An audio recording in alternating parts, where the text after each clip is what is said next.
I am really super excited to show you this next project that I've done. Check this out. Collapsible table. That's it, right there. 5 inches wide. You can store it away or do whatever, and then when you need it, you can bring it out. So what we saw was basically a construction platform. It was made out of 2x4s and plywood. And the guy's video that it was on was, his name is LJ Magnum. There's just some things I didn't like about it, and so I put my own twist on it. I wanted to make something that was a little more classy because I'm making it for a friend who is really into tiny spaces and making the most of small spaces. Who are you making it for? You. Are you? Yeah. Is that what we were doing? I thought we were making it for the workshop. Well, I'm going to make another one out of pine and thick boards for my workshop. That my fulcrum point, or my center axis point on these circle discs that I'm making, is in the dead center of this piece of wood. So this is a neat little trick. It makes it relatively quick to find center of a piece of square wood. What I'm going to do here is use spacers so that I can achieve the exact same stability as if the pieces of wood were 1.5 inches wide instead of 3/4 wide. But I'm going to use solid oak and poplar, and I'm going to make the edges routed, and it's just going to be a beautiful piece. So I'm going to mark this block so that I can just on my bandsaw take the bulk of the material off. I'm actually going to use this jig against my sanding disc to make the circle perfect. So I'm going to scribe this line, and if it's a little bigger than 1 3/4, that's okay, because the sander will take everything off to make it perfect.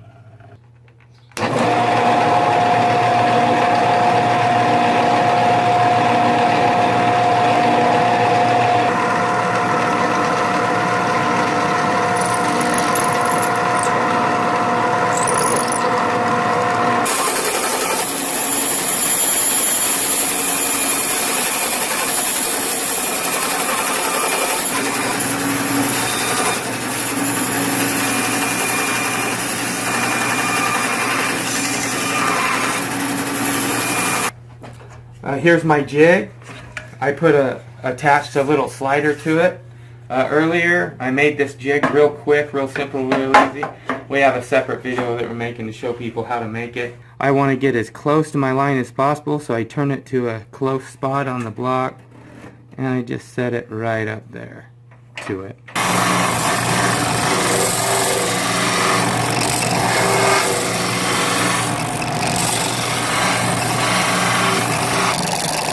Barely touching the wood disc now. After a while of using the disc sander, you see particles and sawdust get caught up in the sanding paper, and if you remove them every so often before they start to burn and get inset in there, your sandpaper lasts about 10 times as long.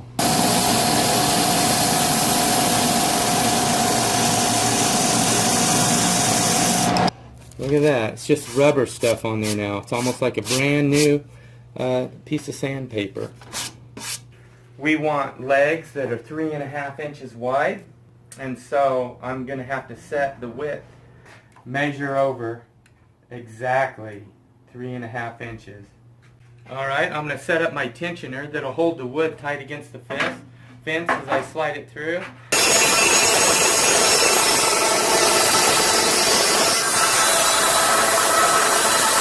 Blade in my table saw. Do you know you have a grasshopper on your shoulder? Huh? Oh! Get off that! I'm going to go ahead and measure it at 13.25. I'll go ahead and take my speed square over to my mark I just made, and I will just scribe a line.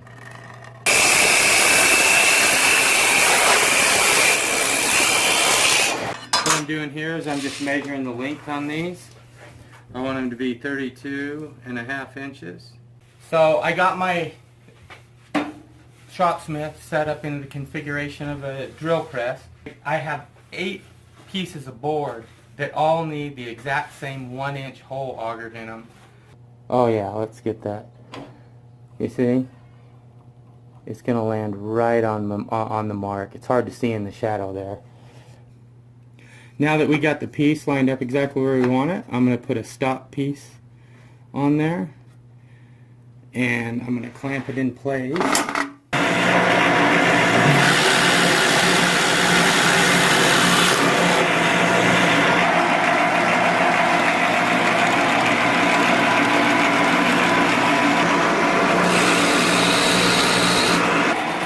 Good looking hole.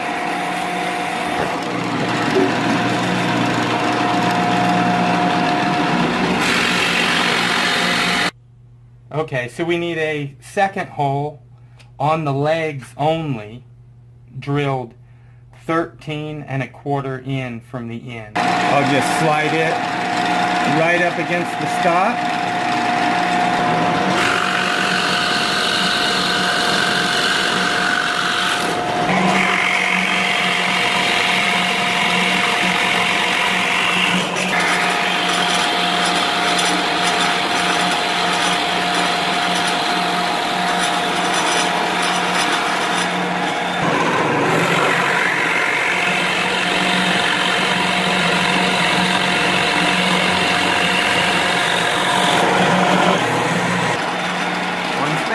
Perfect donut.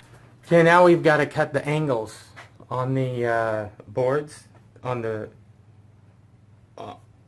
hole side where it has a hole. It gets cut a 22.5-degree angle from the center of the board out each way, and on the foot side it gets an angle just one way, 22.5. So I want to go ahead and set my slider square at 22.5. So we have to take 90 and minus 22.5, which would be right there.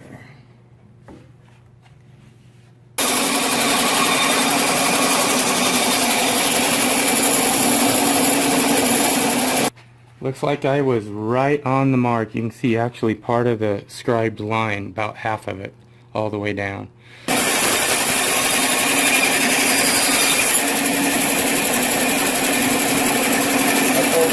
Back to the stop, turn my stock over, put it up to the stop again, and roll it right through.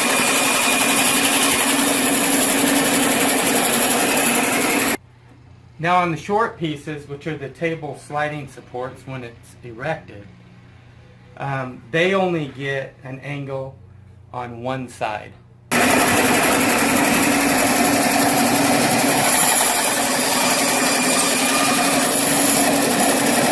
These look pretty good on the angles. Okay, earlier I scribed a line on the foot side of the leg, and I'm going to go ahead and make that cut, but just so it has a little bit of footing out here when it's folded up and you're storing it, I'm going to move it off that line probably, I don't know, 1/8 or 3/16 of an inch.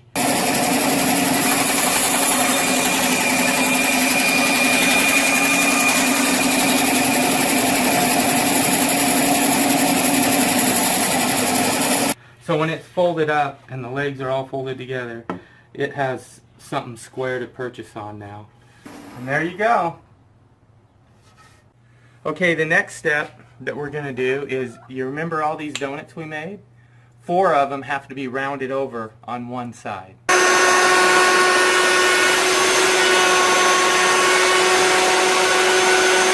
Alright, one more step that we have to do is these short dowels that are going to hold the legs together where they pivot on the fulcrum or the axis point need to be rounded over.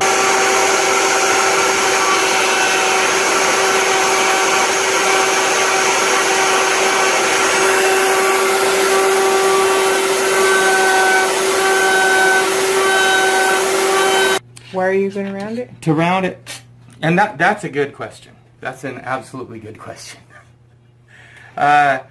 When this table is set up, And these are opposite from one another like that, and the tabletop is sitting on it.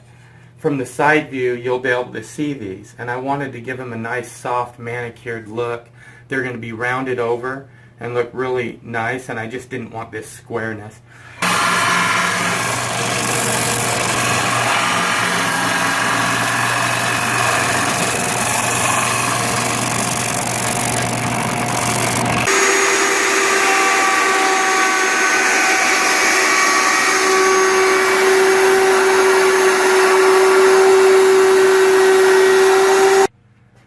Alright, the next step is we gotta make our tabletops.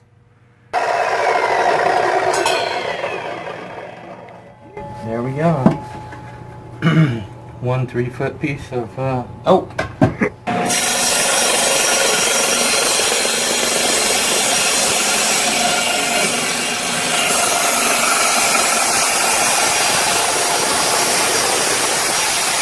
And as you can see, I wanted to use as much as my stock as I possibly could.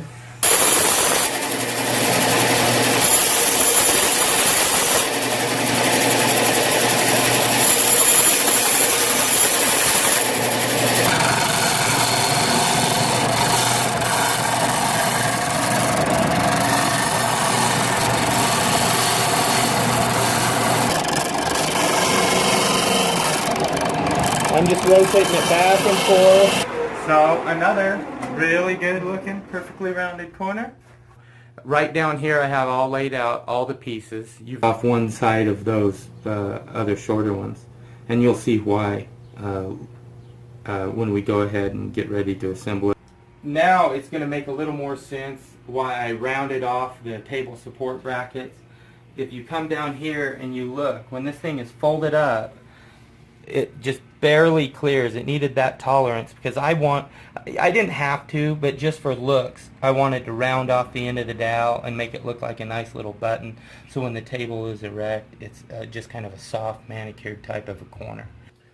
Okay, I'm just going to put a few marks on here where I'm going to want a router on the legs.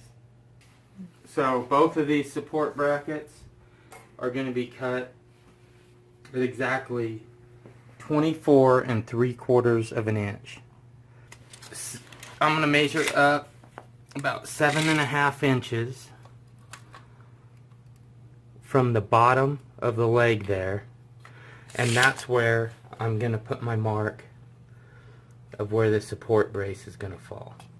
I think a good rule of thumb is if you laid a 2-inch wide deal and just kind of eyeballed send it on there, you would be doing pretty good on where to put your marks. Let's see how close they were.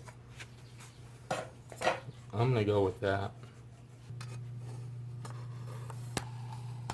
That'd be a good stopping place for the routering.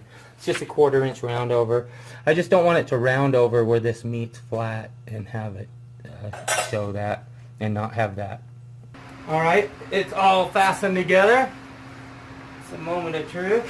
That's how it sits and that's how it stores. I don't know if you remember how meticulous I was about getting the legs level. It actually stands on its own in a folded position. It looks pretty straight up and down to me.